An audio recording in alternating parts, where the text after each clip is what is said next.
السلام علیکم ورحمۃ اللہ وبرکاتہ۔ بسم اللہ الرحمن الرحیم۔ دوستو، حضرت مولانا عبد الرحمن اشرفی صاحب رحمۃ اللہ تعالی تحریر فرماتے ہیں کہ چند سال پہلے کی بات ہے کہ نماز عصر کے بعد حسب معمول گھر سے باہر نکلا تو ایک سفید گاڑی سامنے کھڑی تھی جس میں ایک تشتری رکھی تھی اور اس میں حضور اقدس صلی اللہ علیہ وسلم کا موئے مبارک موجود تھا جس کو شیشے سے بند کیا ہوا تھا۔ ایک صاحب نے مجھے کہا، یہ حضور صلی اللہ علیہ وسلم کا موئے مبارک ہے، اس کو آپ رکھ لیجئے کیونکہ مجھے خواب میں حکم ہوا ہے کہ یہ آپ کو دے دیے جائیں۔ دینے کی وجہ پیش آئی کہ جن لوگوں کے پاس یہ موئے مبارک تھے ان کے گھر میں ناچ گانا ہوتا تھا، جس کی باعث اس موئے مبارک کی بے ادبی ہوتی تھی اور اس بے ادبی کی وجہ سے ان پر مصیبت آئی ہوئی تھی۔ اس وجہ سے ان کو اشارہ ہوا کہ یہ موئے مبارک شیخ الحدیث جامعہ اشرفیہ مولانا عبد الرحمن اشرفی صاحب دامت برکاتہم کو دے دیے جائیں۔ میں سمجھتا ہوں کہ یہ مرتبہ مجھے صرف ایک وجہ سے ملا ہے، وہ یہ کہ ہمارے ہاں روزانہ بعد نماز عصر درود شریف کی ایک مجلس ہوتی ہے جس میں تقریباً 1,00,000 مرتبہ درود شریف پڑھا جاتا ہے۔ بحمد اللہ تعالی یہ 25 سال تک معمول رہا ہے۔ اللہ اکبر، اللہ اکبر۔ دوستو، اسی طرح حضرت مولانا محمد انعام الحق قاسمی رحمت اللہ تعالی کہتے ہیں کہ ایک واقعہ قاری محمد طیب صاحب رحمت اللہ تعالی نے لکھا ہے۔ پہلے تو میں اس واقعے کو نقل کرنے سے گھبراتا تھا، لیکن جب ان کے بیانات میں پڑھا تو اس کے بعد سنانے کی ہمت ہو گئی۔ ویسے میں نے بعد میں یہی واقعہ فوائد الفوائد میں بھی پڑھا ہے۔ وہ یہ ہے کہ اللہ تعالیٰ قیامت کے دن 2 بندوں کا حساب کتاب لیں گے، ان کے نامہ اعمال میں نیکیاں نہیں ہوں گی، اللہ تعالیٰ ان کو جہنم میں جانے کا حکم فرما دیں گے۔ جب اللہ تعالیٰ ان کو کہیں گے کہ جاؤ جہنم میں، تو ان میں سے ایک تو جہنم کی طرف بھاگ پڑے گا اور دوسرا آہستہ آہستہ چلے گا اور پیچھے مڑ مڑ کر دیکھے گا، پھر چلے گا اور پھر مڑ کے دیکھے گا۔ کچھ دیر کے بعد اللہ تعالیٰ ان دونوں کو بلائیں گے۔ اللہ بھاگنے والے سے فرمائیں گے کہ ہم نے تمہیں کہا جاؤ جہنم میں اور تم بھاگ ہی پڑے۔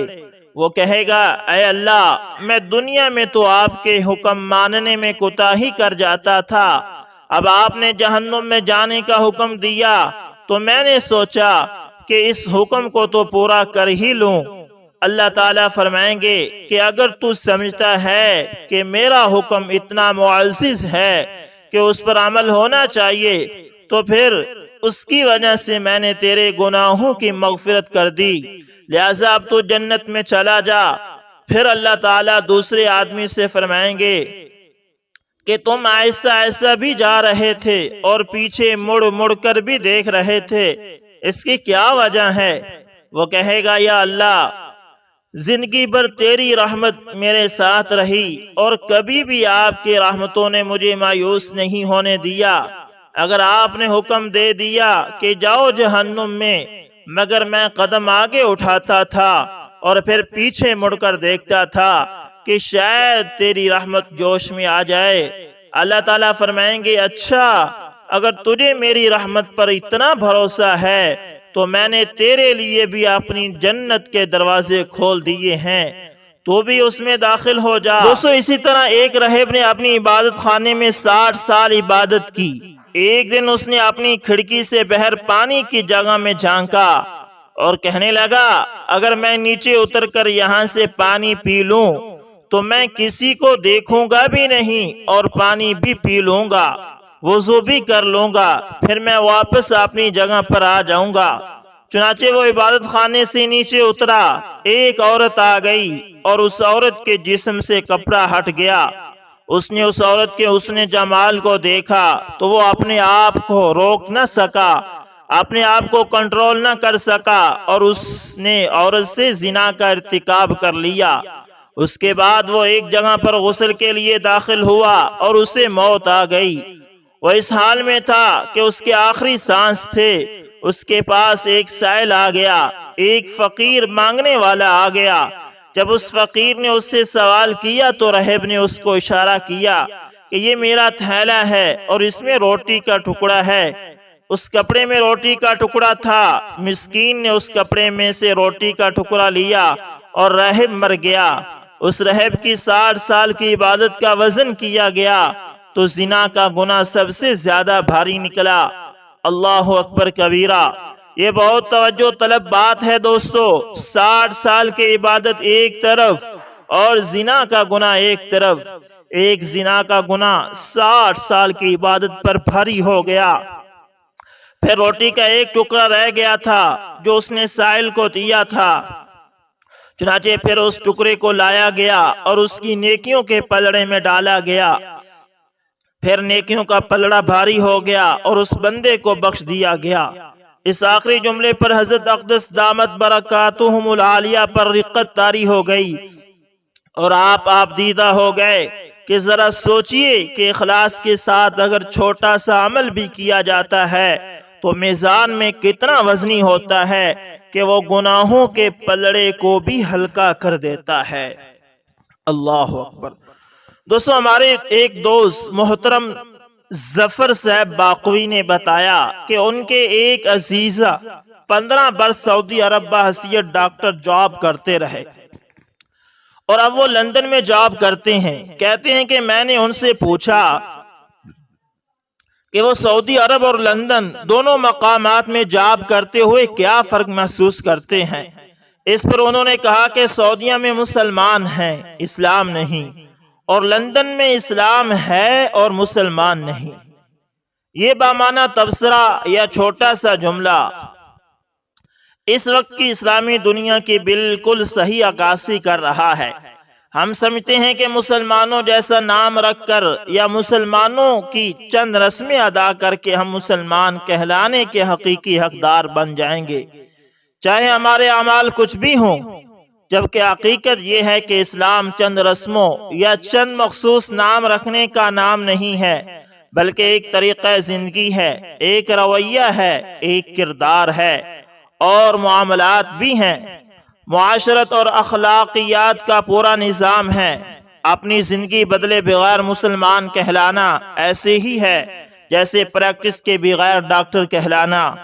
نہ ہماری سوچ بدلتی ہے، نہ رویے، نہ کردار، نہ اخلاق، لیکن پھر ہم اپنے آپ کو دھڑلے سے مسلمان کہلاتے ہیں۔ آج کے مسلمان پر رسول اللہ صلی اللہ علیہ وسلم کا یہ فرمان بالکل منطبق ہو رہا ہے۔ قال رسول اللہ صلی اللہ علیہ وسلم لَيَأْتِيَنَّ عَلَى أُمَّتِي مَا أَتَى عَلَى بَنِي إِسْرَائِيلَ حَذْوَ النَّعْلِ بِالنَّعْلِ حَتَّى إِنْ كَانَ إِلَى الْآخِرِ۔ دوستو، یہود خود کو اللہ تعالیٰ کے رشتہ دار سمجھتے تھے اور کہتے تھے کہ وہ کچھ بھی کر لیں جہنم کی آگ انہیں چھوئے گی بھی نہیں، اور اگر چھو بھی لیا تو محض چند رسموں کے پورا کرنے کو وہ پورا دین سمجھتے تھے۔ یہی حال آج کے مسلمانوں کا ہے، حتیٰ کہ خود کو مذہبی کہلانے والے مسلمان بھی چند رسمیں پوری کر کے مطمئن ہو جاتے ہیں اور اپنی زندگی، رویے اور اخلاق بدلنے کا کوئی اہتمام نہیں کرتے۔ اللہ تعالیٰ نے قرآن کریم میں بار بار بنی اسرائیل کا حوالہ دے کر یہی سمجھایا ہے کہ تم ان جیسا رویہ اختیار کرو گے تو تمہارے ساتھ بھی وہی سلوک ہوگا جو ان کے ساتھ ہوا۔ بنی اسرائیل قوموں کی امامت سے معزول کیے گئے تو مسلمان بھی معزول کیے جا سکتے ہیں۔ اسلام کبھی معزول نہ ہوگا۔ تمام انبیاء کا دین یہی ہے اور قیامت تک کا دین یہی ہے، البتہ اس کے جھوٹے دعوے دار معزول کیے جانے کا حق رکھتے ہیں، اور آج مسلمان اصلاً اس منصب سے معزول ہو چکے ہیں، لیکن وہ پھر بھی پدرم سلطان بود کہہ کر خود کو اطمینان دلاتے رہتے ہیں۔ اسلام صرف عقائد کا نام نہیں بلکہ چند صفات کا نام بھی ہے۔ ان کو جو بھی اس دنیا میں اپنائے گا وہ عزت و اعزاز پائے گا۔ مسلمانوں کے عقائد ان کو آخرت میں یقیناً فائدہ دیں گے، لیکن اس دنیا میں عزت و منصب ان اصولوں اور اس اخلاق و کردار سے وابستہ ہے جو اسلام کے اصول اور اخلاق و کردار ہے۔ ہماری معیشت یہود کی ہے، عقائد نصارہ کے ہیں، اور ہماری معاشرت ہندوؤں کی ہے، اور اخلاق نفس پرستوں اور مفاد پرستوں کے ہیں۔ پھر بھی ہم امید رکھتے ہیں کہ اس دنیا میں عزت و اعزاز پائیں گے۔ یہ سوچ ایک ایسا خواب ہے جس کی تعبیر ممکن نہیں۔ ادخلوا فی السلم کافہ کے بغیر ایسی ساری امیدیں نقش پر آب ثابت ہوتی رہیں گی۔ آج ضرورت اس امر کی ہے کہ ہم اس بات کو سمجھ جائیں کہ جس طرح زمین کی محنت کیے بغیر زمیندار کہلانا اور زمین سے فصل کی امید رکھنا ایک مذاق ہے، جس طرح طب پڑھے بغیر اور اس کی پریکٹس کیے بغیر ڈاکٹر کہلانا ایک مذاق ہے، اور جس طرح تجارت کی محنت کیے بغیر تاجر کہلانا ایک مذاق ہے، اسی طرح اسلام کی زندگی، رویہ، کردار اور اخلاق اپنائے بغیر مسلمان کہلانا بھی ایک مذاق ہے، اور اللہ کو ایسا مذاق بالکل پسند نہیں۔ اسلام کا تقاضا یہ ہے کہ خود بھی پورے اسلام میں داخل ہو جاؤ، اور اسلام کو بھی پورے کا پورا اپنی زندگی میں داخل ہونے کا موقع دو، جبکہ ہمارا حال یہ ہے کہ ہمارا ایک پاؤں اسلام کے دروازے کے اندر اور ایک بحر ہے۔ کوشش یہ کرنی چاہیے کہ ہم جلد از جلد بحر والا پاؤں بھی اندر کر لیں، ورنہ یہ عین ممکن ہے کہ اللہ اندر والا پاؤں بھی بحر نکال دے اور ہم دیکھتے رہ جائیں۔ اس دنیا میں قوموں کے عروج و زوال کا قانون قرآن مجید میں کھول کر بیان کر دیا گیا ہے۔ ان اللہ لا یغیر ما بقوم حتی یغیروا ما بانفسہم، جس سے صاف واضح ہے کہ کسی قوم کا عروج اس کے نام کے ساتھ وابستہ نہیں ہوتا بلکہ چند صفات کے ساتھ وابستہ ہے۔ جو قوم بھی عدل و انصاف، دیانت، سچ اور مخلوق کی نفر آسانی اپنائے گی وہ دنیا میں ترقی پائے گی، چاہے اس کا نام جو بھی ہو، اور جو بھی ان سے منہ موڑے گا زوال آشنا ہوگی، چاہے اس کا نام مسلمان ہی کیوں نہ ہو۔ یاد رکھیے، اس دنیا میں اللہ قوموں کے ساتھ اجتماعی معاملہ کرتا ہے اور آخرت میں انسانوں کے ساتھ انفرادی معاملہ کرے گا۔ اگر کسی قوم کی اجتماعی حیت صحیح اصولوں پر قائم ہے، چاہے اس میں انفرادی انحرافات بھی ہوں، تو وہ قوم عروج پائے گی، اور جس قوم کی حیت بددیانتی، جھوٹ، ظلم، اقربا پروری، رشوت اور ناانصافی پر قائم ہے، چاہے ان میں انفرادی سطح پر ولی اللہ بھی موجود ہوں، وہ زوال پائے گی۔ عروج کے لیے ضروری ہے کہ مسلمان بحیثیت قوم خود کو عدل و انصاف اور اخلاقیات کے میدان میں اس کا اہل ثابت کریں کہ ان سے برتر کوئی نہیں۔ کیا ہم سب اس کے لیے تیار ہیں؟ تو دوستو، یہ تھے آج کے چند واقعات جو آپ کے ساتھ شیئر کیے گئے ہیں۔ دوستو، امید کرتا ہوں اس ویڈیو کے اندر بہت ہی سبق آموز باتیں آپ کو ملی ہوں گی۔ اللہ تعالیٰ سے دعا ہے کہ اللہ تعالیٰ ہمیں صفات والا اور کردار والا اور اچھے اخلاق والا مسلمان بنائے۔ دوستو، سچ یہی ہے کہ سچا مسلمان وہی ہے جو اخلاق اور کردار سے منور ہو، جس کا ظاہر بھی باطن کی طرح ہو، جس کا قول اس کے عمل کے مطابق ہو اور عمل اس کے قول کے مطابق ہو۔ اللہ تعالی ہمیں وہ تمام صفات جو ہم تذکرہ کرتے ہیں، دوسروں کو بتاتے ہیں، ہمارے اندر اور ہمیں ان پر کاربند ہونے کی توفیق عطا فرمائے۔ دوستو، بس نعرے لگا لینا کافی نہیں ہے، بلکہ عملاً اسلام کو اپنے اوپر لاگو کرنا بھی ضروری ہے، اسلام پر زندگی گزارنا بھی ضروری ہے۔ کامیابی اسی کو ملے گی جو اسلام کے مطابق زندگی گزارے گا۔ اللہ تعالیٰ سے دعا ہے کہ اللہ تعالیٰ ہمیں اسلام کے مطابق زندگی گزارنے کی توفیق عطا فرمائے۔